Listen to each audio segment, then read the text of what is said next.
What if the future did not arrive by accident? What if the stories that once entertained us were quietly teaching humanity what to admire? Technology without revelation, progress without God, and a civilization lit by its own brilliance, yet drifting towards spiritual darkness.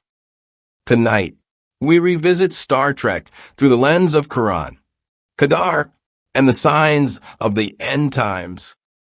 Welcome to another deep dive. Allah declares in the Holy Qur'an that He will show mankind His signs in the horizons and within themselves until the truth becomes clear. But what if some of those signs appear in places we least expect, in the stories we watched, the futures we imagined, and the worlds we built with our own hands? In this episode, we explore the reflections of Muslim writer Iman Jihad Qadar, who revisits Star Trek through the lens of the Qur'an, Qadar, and the signs of the end times. What once appeared to be simple science fiction is reconsidered as something far more thought-provoking, a cultural vision of progress, exploration, and technological power unfolding in a world increasingly detached from revelation. Could a fictional universe become a mirror for modern civilization? Could mankind's fascination with the stars, machines, and self-made futures be drawing it closer to the very spiritual dangers the Quran warns against? Join us as we reflect on Star Trek, divine decree, false utopia, and the question of whether humanity is moving toward the light of Tawheed or the illusion of its own making. Let's dive in. So picture this. It's 1966. Okay. You are in St. Lucia, down in the West Indies. The air outside is incredibly humid. It's this really warm evening. Right. And you are sitting in the living room of a home that possesses what is, for that specific time and place, an absolute undeniable luxury. A television set. Exactly, a black and white television set. And you're 10 years old. Your name is Crispen Feday. Okay, so we're right in the middle of the Cold War era here. Right in the thick of it. So outside the walls of that living room, the entire globe is just locked in this icy, terrifying grip. Yeah. There's this palpable anxiety just humming in the background of everyday life. The space race is in full swing. The threat of nuclear annihilation is basically hanging over every political decision. It was dictating the nightly news every single night. Exactly. But inside that living room, illuminated only by that flickering bluish light of the cathode ray tube, you are totally insulated from all of that. Because you're watching something else. You are captivated by something entirely different. You are watching a starship. The USS Enterprise. Yeah, you are watching Star Trek. The sheer sensory power of that specific moment, it really just cannot be overstated. Right. For a 10-year-old boy in the Caribbean in the mid-1960s, a television wasn't just like a piece of furniture. It wasn't just casual entertainment. It was magic. It was a literal portal. It was a window into an entirely different dimension of human possibility.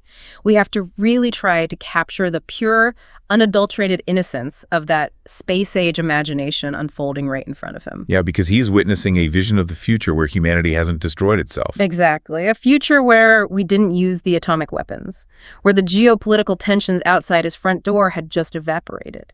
And mankind had united to travel the stars instead. It's this utopian dream literally beamed directly into his living room. But the reason we're asking you to step into that 1966 living room with us today isn't just to, reminisce about classic television. Right. This deep dive is going somewhere much bigger. Exactly. It's because of what happened next.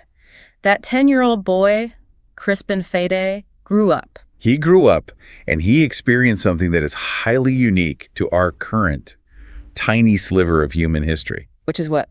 He watched the science fiction of his childhood slowly and methodically transform into the mundane machinery of his adulthood. Oh, wow. Yeah. Think about it. The wild, impossible dreams of voice-controlled computer systems, digital pocket assistants, artificial intelligence. Instantaneous translation tools, all of that. Right. He watched all of those fictional concepts materialize into just everyday reality. Which really forces a psychological reckoning, doesn't it? It has to. When you literally outlive the science fiction of your own youth, you have to ask yourself what it actually means. Right, like, are we just clever apes building the toys we saw on TV? Or is something far more profound happening beneath the surface of all this technological progress? Well, today, that 10-year-old boy is a retired jeweler. Okay. He's a Muslim convert, and he's now known as Iman Jihad Qadar. And he took that exact psychological reckoning and forged it into a manuscript.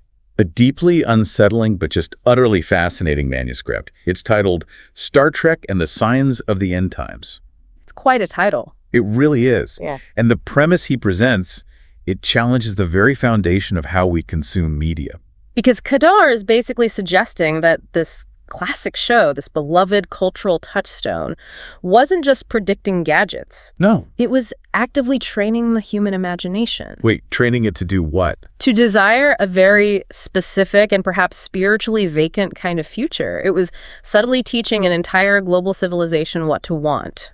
I have to admit, when I first looked at this thesis, I really struggled with it. Yeah, why is that? Because we're talking about a 1960s space western here. I mean, how does a syndicated television show wield the power to train the desires of an entire civilization? Right, it sounds like a lot to put on a TV show. It sounds almost like assigning supernatural power to a Hollywood writer's room. I get that. But to understand the mechanism behind that claim, we have to look through the highly specific lens of the man who wrote it. Right, the biography is key here. Exactly. We have to trace his path from that childhood living room in St. Lucia through his decades-long search for spiritual truth. His personal background is essentially the cipher for all this. Yeah, it unlocks his entire critique of our modern technological civilization. Okay, so let's follow that path. Who is Iman Jihad Qadar? How does a kid watching Captain Kirk end up penning a complex theological manuscript about the end times? Well, the trajectory of his life is really defined by a relentless search for meaning. Okay. He was born Crispen Feday on October 25th, 1956. And he was born into a Roman Catholic Christian family. Got it. But for much of his early life, he possessed what you might call a seeker mentality. He was constantly looking for absolute truth. Like a defining purpose. Right. He wanted spiritual certainty that could actually withstand real scrutiny. So his journey toward Islam wasn't just something he inherited from his family. No, not at all. Or his immediate cultural surroundings, for that matter. It was something he had to actively discover and consciously choose. That takes a lot of work. It does. After years of deep reflection, historical study, and really questioning the inherited beliefs of his youth, he embraced Islam in 1999. Starting his path within the Sunni Muslim tradition. Exactly. You know, making a transition like that from the inherited framework of Roman Catholicism to Sunni Islam that requires an immense amount of intellectual and spiritual heavy lifting. Oh, absolutely. You are essentially rewiring your entire cosmic framework at that point. Yeah, you're changing how you view the nature of God, the nature of salvation, the entire purpose of human existence. And his search for clarity didn't just plateau there. Right, he kept going. He did. After approximately 8 years of really profound exposure, learning, and spiritual growth within the Sunni tradition, his journey led him somewhere else in 2007. To the Almighty Muslim community, right? Yes. To the leadership and teachings of the Ahmadiyya Muslim community. And what is really vital to understand here is how he contextualizes this shift. How so? Well, he doesn't view his movement from Catholicism to Sunni Islam and then to the Ahmadiyya community as a series of rejections. Oh, I see. He doesn't see it as burning bridges with his past. He actually views it as a spiritual elevation. I really love that framing. I find it incredibly helpful. Yeah, it's a continuous upward progression of his search for deeper understanding. It's kind of like climbing a mountain. You know, you don't reject the base camp when you move to the next elevation. Right, you need the base camp. You rely on what you learn there to help you reach a higher vantage point where the view just becomes clearer. That's a perfect way to look at it. And while he was making this massive internal journey, he was also building a highly tangible life in St. Lucia. Right, he wasn't just locked in a library reading theology all day. Far from it. He is a retired second-generation jeweler by family trade, and he's a former business owner. We should really pause on that profession for a second, because a jeweler's mindset is almost poetic when you apply it to this manuscript. Oh, it really is. Think about what a jeweler is actually trained to do. Right. A jeweler takes a raw, unpolished stone, They examine its internal structure, they identify its natural facets. They study how the light refracts through it. Exactly. And they meticulously assess its intrinsic value right alongside its hidden flaws. So Qadar is applying that exact same appraising eye to human culture. Yes. To culture, to scripture, and to the sweeping arc of history. So he's looking at a piece of media, like Star Trek, holding it up to the light of theology, and basically checking for fractures. Precisely. And it's that kind of meticulous examination he brings to his community work as well. Because he was really active in his community, right? Extremely active. He played a massive early role in establishing organized Muslim community life in St. Lucia. He was deeply involved in Islamic outreach, dawah, and public education. He actually helped create the very first physical space for Muslim worship and learning on the island. That's incredible. So he is someone who builds infrastructure, both spiritual and physical. Yes, exactly. But there is another layer to his biography that radically shapes how he approaches texts and knowledge, and it's something I think a lot of people will really resonate with. What's that? He lives with dyslexia. Oh, wow. Okay. Yeah, that changes everything about how you interact with reading and writing. It does. Living with dyslexia means Qadar understands the profound friction of learning firsthand. Right. He knows what it means to persist when a text refuses to yield its meaning easily, when the sheer mechanics of reading present a daily hurdle. But I'm guessing he doesn't just view it as a limitation. Not at all. Rather than viewing this merely as a neurological limitation, he interprets it through a deeply spiritual paradigm. How so? He regards these challenges as constant, humbling reminders that ultimate guidance does not come from human intellect alone. It comes from Allah. Exactly. When human limitations seem to close a door, it is divine guidance that provides the key to open it. That makes so much sense.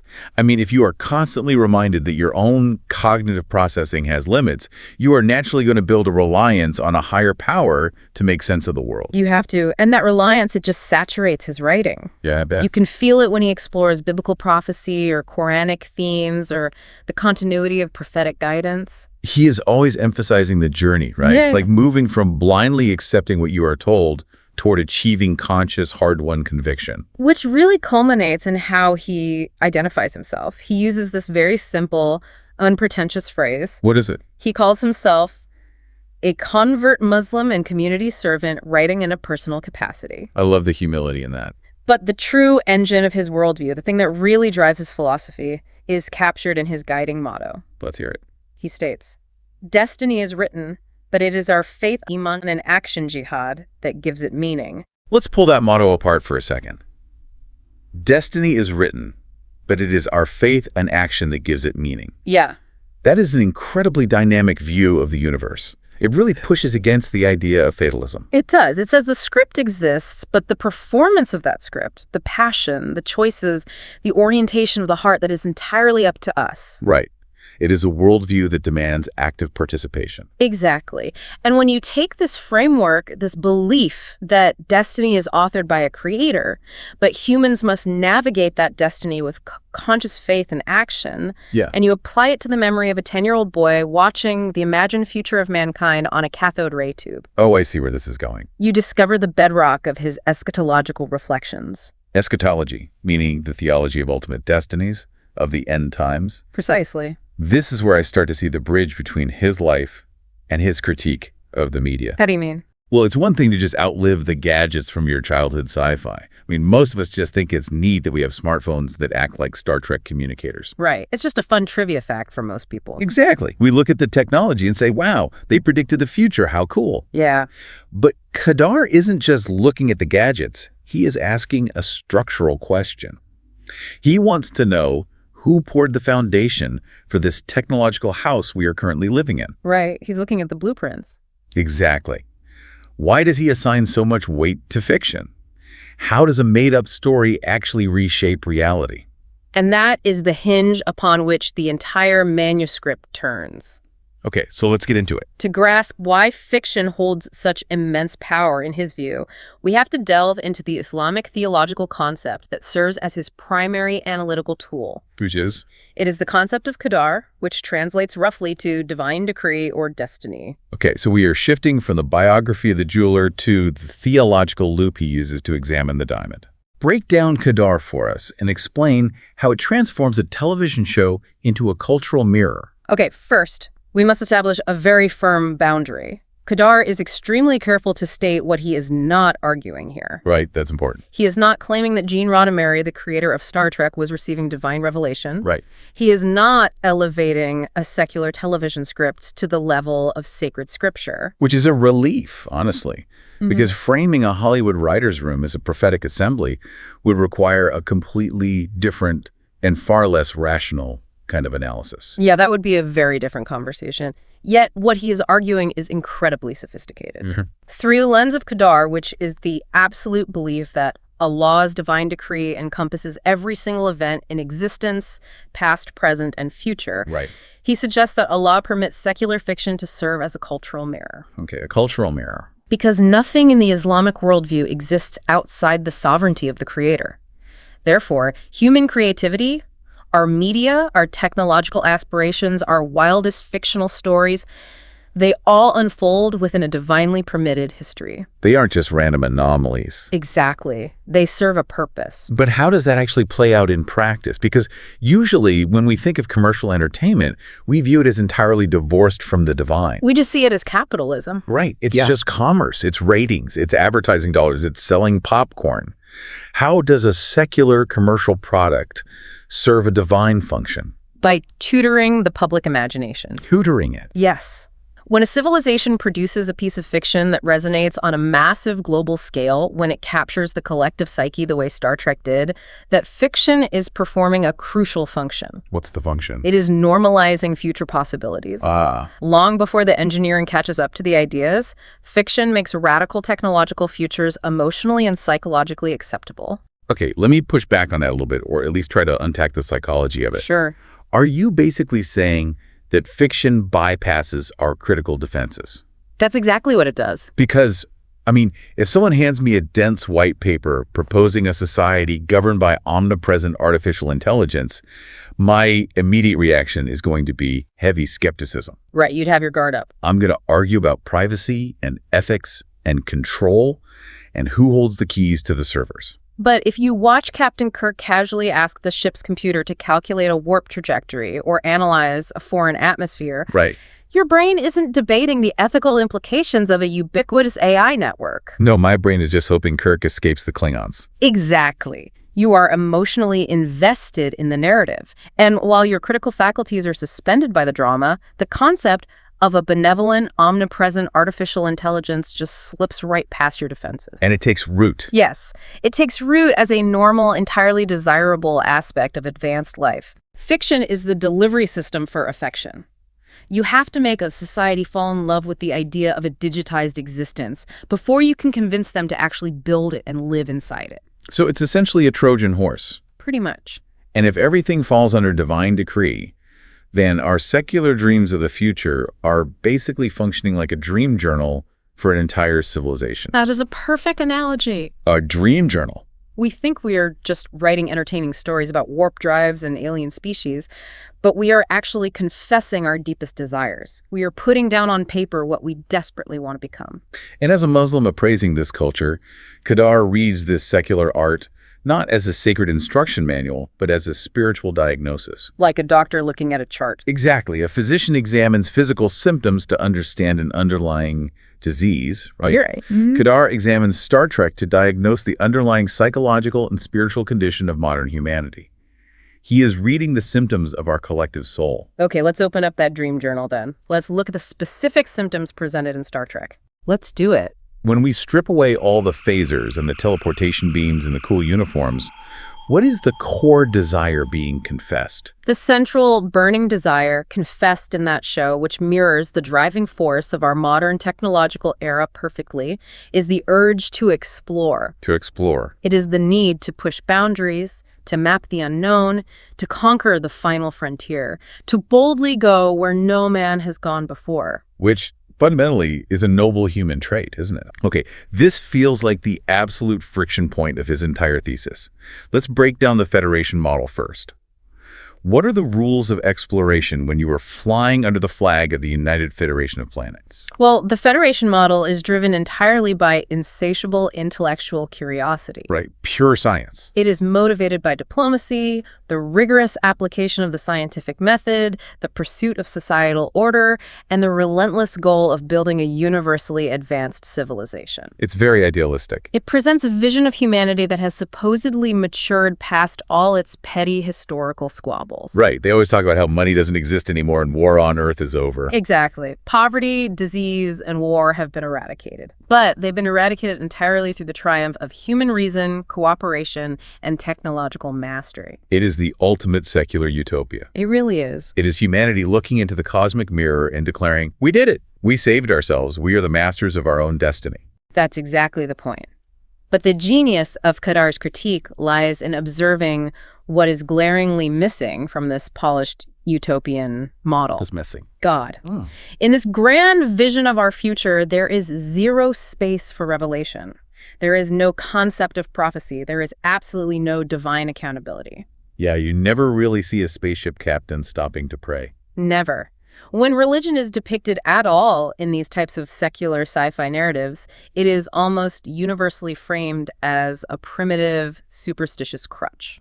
Like something an advanced species eventually outgrows once they discover quantum physics. Exactly. The Federation model relies entirely on human intellect. In this future, the ultimate authority in the universe is man himself.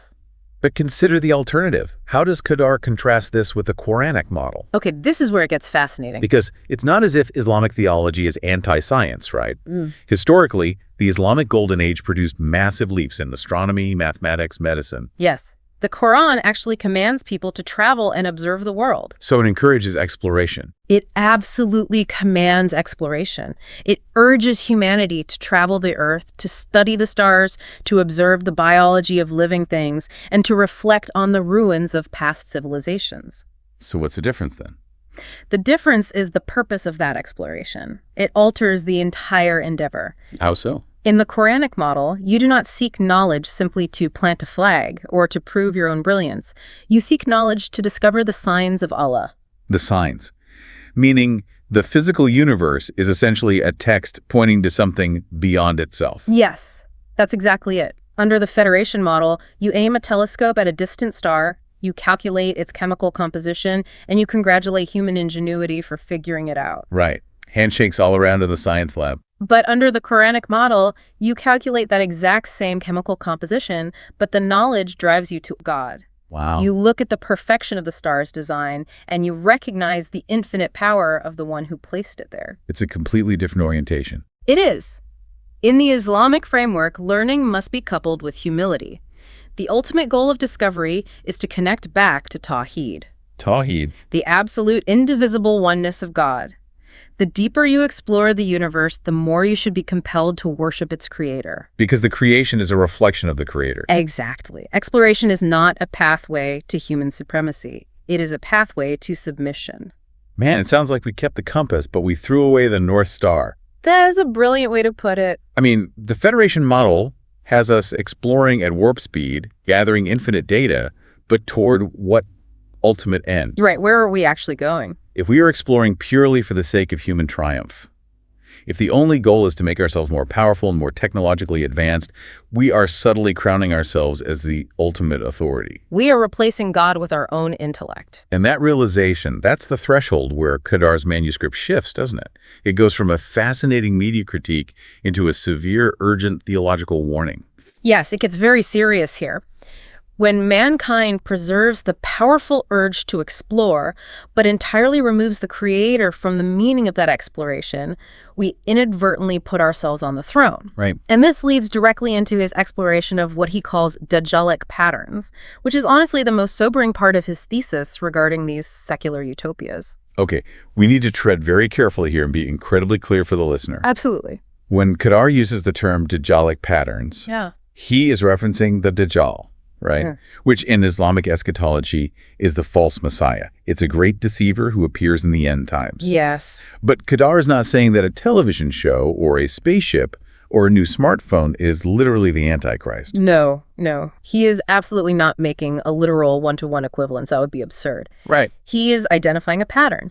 He argues that the imagined future we have been conditioned to love, this highly polished, technologically supreme, secular utopia, bears a chilling structural resemblance to the deception of the Dajjal. What does a Dajjalic pattern actually look like when it manifests in our culture? Like, how do we spot a false messiah in our technological dream journal? Well, it looks like an incredibly polished, frictionless future. Frictionless. Yeah.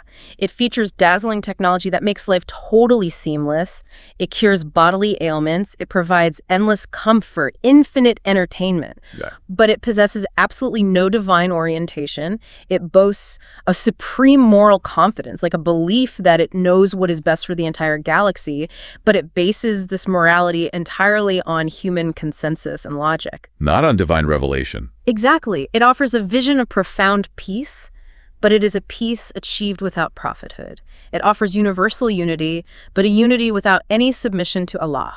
It's a counterfeit paradise. That is exactly what it is. It offers all the aesthetic fruits of a spiritual heaven, right? Peace, health, longevity, unity. But it claims to have grown them in a purely material laboratory. A counterfeit paradise is the perfect description. It is dazzling to the eye, but it is existentially hollow. In Islamic theology, there are deep, recurring warnings against unseen influences, against whispers that deceive the heart, and against the dangers of spiritual seduction. Right, the idea that evil doesn't always look ugly. Exactly. A future can be highly attractive, it can be peaceful, it can be scientifically progressive, yet it can still be spiritually fatal. Because its sheer perfection seduces mankind into believing they no longer need a creator. Yes. We usually picture dystopian warnings as dark, gritty, and oppressive. Yeah, like cyberpunk stuff. Right. If you look at modern sci-fi like The Matrix or Blade Runner or The Hunger Games, the warning is incredibly obvious. It's pollution, it's tyranny, it's absolute misery. Everyone is miserable in those futures. Exactly. We instinctively know to be afraid of the dark. We know to fight the oppressive machine. Right. But Qadar is pointing out that a utopia is actually a far more efficient trap. It is a velvet trap. A velvet trap. It looks so pristine, so clean, so rationally perfect that its spiritual emptiness is entirely overlooked. We don't even notice what's missing. We walk right into the cage voluntarily, smiling the whole time, because the bars are made of gold and it offers a life without physical suffering. The deception isn't that the future is horrific. The deception is that the future is brilliant. Man, that's heavy. It is. It appeals directly to our highest intellect and our most noble earthly desires for peace and prosperity. But in feeding the intellect and the body, it starves the soul. And this brings us to the profound closing imagery that Qadar uses in his manuscript to articulate this phenomenon, doesn't it? It does. It's the danger of being blinded by our own brilliance. That imagery is just incredibly potent. Toward the end of his work, he draws this sharp contrast between man-made light and the stars of Tawhed. It is both a poetic and a deeply theological contrast. But again, Qadar makes a vital clarification here that we have to point out. What's that? He does not view technology, science, or curiosity as inherent enemies. Right, he's not anti-technology. Not at all. This is not a Luddite manifesto advocating that we, smash our servers and return to agrarian living. Remember, this is a man who helped build physical community infrastructure. Right. He understands the value of tools. Technology, in his view, is a permitted tool under Qadar. The danger isn't the tool itself. A hammer isn't evil. A spaceship isn't evil. No. The danger is intoxication. The danger is idolatry.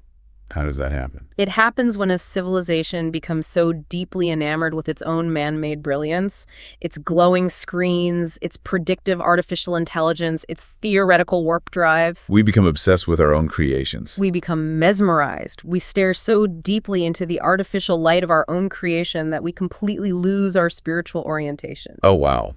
It's like we paint the windows black. What do you mean? Well, imagine we build this brilliantly lit room of technological marvels, right? We can see everything inside our little room with perfect high-definition clarity. Okay. We can analyze our DNA, we can split the atom, we can instantly communicate across oceans. But because the windows are painted black by our own hubris, we have completely lost sight of the vast universe outside. Oh, that's a chilling image. We have all this data, all this illumination inside the room, but we are completely emptied of revelation. We are brilliantly lit and entirely lost. Yes. And the terrifying part of that metaphor is that we are the ones who painted the windows. Exactly. We painted them with our own algorithm, our own humanism, our own stubborn belief that science alone can answer the questions of the soul. We thought we were keeping the darkness of ignorance out. But we were actually blocking the true light. A civilization that believes it has conquered the stars through its own intellect forgets that it is still merely a creation. Entirely dependent on the Creator. The darkness of man-made light is the paradox where we possess an infinite sea of information, yet we become spiritually blind. We can't see the stars anymore. Exactly. We can no longer see the stars of Tawhed, the clear, guiding lights of God's absolute oneness and sovereignty. We forget how to bow. That metaphor, it really fundamentally changes the nature of this entire deep dive. It does. It's no longer a trivial retrospective asking, hey, did a 1960s sci-fi show accurately predict the flip phone? Right, that question feels so small now. The question becomes infinitely more sobering. What kind of future have we been trained to love? Have we been trained to accept a civilization that pursues ultimate transcendence without any reference to the divine? Because we are undeniably making incredible strides in engineering and medicine and space exploration. We are. But are we distinguishing between mere technological progress and true spiritual guidance? That's the million-dollar question. Because progress without guidance is nothing more than moving very fast in the wrong direction. Wow. This journey through Iman Jihad Qadar's manuscript has been absolutely extraordinary. It really has been a privilege to unpack. We started with a highly evocative, nostalgic memory, a young, dyslexic boy named Crispen Feday in 1966, sitting in the humid heat of St. Lucia, staring in absolute awe at a black and white television screen. And we traced his lifelong search for meaning. We understood how that young boy grew into a jeweler, a community servant, and a man who sought truth until he found conscious conviction in his faith. From Catholicism to Sunni Islam to the Ahmadiyya Muslim community.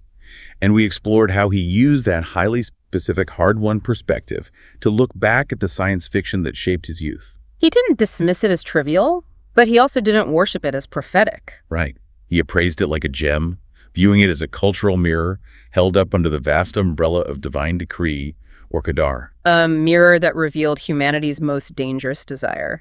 The yearning for a secular utopia. A Dajjalic pattern. Yes, a pattern of a future that promises universal peace, technological unity, and endless exploration, but is utterly devoid of God. A velvet trap illuminated by the blinding darkness of man-made light. It really forces a complete reevaluation of how we interact with progress, doesn't it? It does. I mean, every piece of media we consume, every technological announcement we cheer for, every breakthrough we celebrate, what are we actually cheering for? What are we confessing in our cultural dream journal today? I think the most grounding way to process all of this is to return to the conviction that Iman Jihad Qadar holds so firmly to. Yes. It is the framework of his own life and the lens he offers us to view our civilization's trajectory. Right. Destiny is written, but it is our faith and action that gives it meaning. Exactly. Because the ultimate issue is not the technology we invent. The algorithms, the space stations, the smart cities, they're all just metal and code. They are neutral tools. The real issue is the guidance we hold on to while we wield them.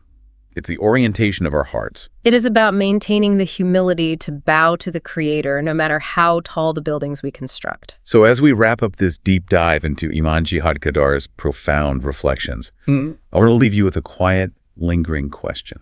It's something to mull over the next time you look down at your screen. Or read a headline about the latest leap in artificial intelligence, or just stare up at the night sky. When we finally code the perfect smart city, Yeah. when we birth the ultimate artificial intelligence, or when we engineer the ship that finally takes us to the stars, will we have packed anything for the soul? Right. Or will we arrive at our magnificent, highly advanced destination, completely empty-handed?